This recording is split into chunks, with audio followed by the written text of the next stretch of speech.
Class is in session. No, I'm kidding. So, really quickly, I just wanted to do a quick one today on, again, more contract terms. Contracts. So, okay, seriously though. These are 3 things to be sure that you pay attention to when it comes to your contracts.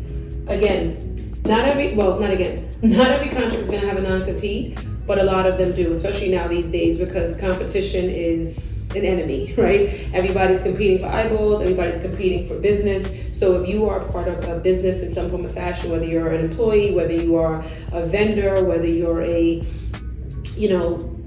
any type of collaborator, anything of that sort, they often want to make sure that you cannot compete with them at a later time.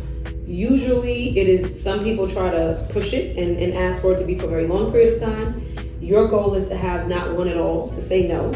If I need to compete, meaning I need to go off and do something else, and if it's a competitor of yours, I still have to eat and thrive. So your real goal is to not have a non-compete. But a lot of companies are going to, insist, because they feel like if I bring you into my space, I give you access to everything that that we do and how we do it. We don't want you going down the street next month or next year and basically being able to help them beat us at our own game. So it's not an unfair term. It's just one that if you can get it gone altogether so that you can go eat down the street, you can. But if you do have to have it in your contract, which often you will have some level of it, you want to minimize it as much as possible. You want the time frame to be as short as possible. You want the parameters to be as minimal as possible. Because some people will say, I'm just going to use a media contract, any media company.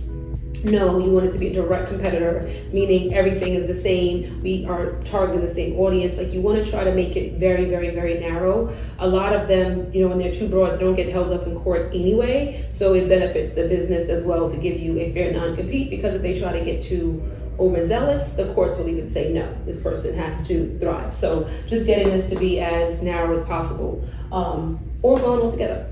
Payment terms. Everybody just loves to think, oh, I'm getting paid X amount of money. That's the payment term. No. How am I getting paid? How often am I getting paid? Am I getting paid, if you're a vendor, am I getting paid 30 days for my invoice or 15 days for my invoice? What happens if you're late? Do I get an interest rate? Do I get interest tacked on? So you want your payment terms to be clear as to when you're getting paid, how you're getting paid, what method of payment. Like I said, what happens if you're late? If you're an employee, that was a little bit easier, but there's also bonuses, and there's still a lot more that goes into payment terms, even if you're an employee. So making sure that is clear. And the termination clause, a lot of people don't stress this clause enough, because I think they look at it as, oh, that's, if things don't work out.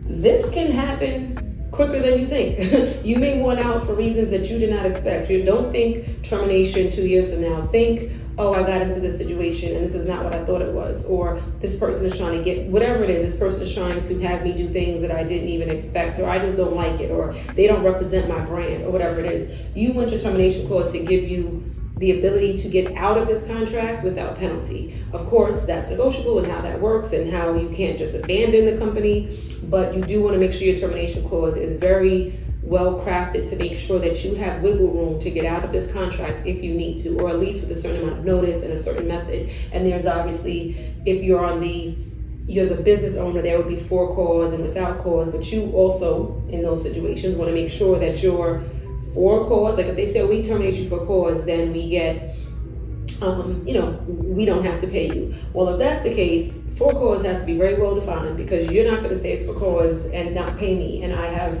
don't think that this is for cause. So we need to define what that is as much as possible. And usually that's more of a talent deal. So when I mention that, that's moral clauses are involved in this particular umbrella. Like if you do something wrong in the public eye. But overall, what you want to make sure of is that your termination clause, everybody's method to get out of this deal is defined. So I'm going to keep it at that. Hope that was helpful, and I'll be back.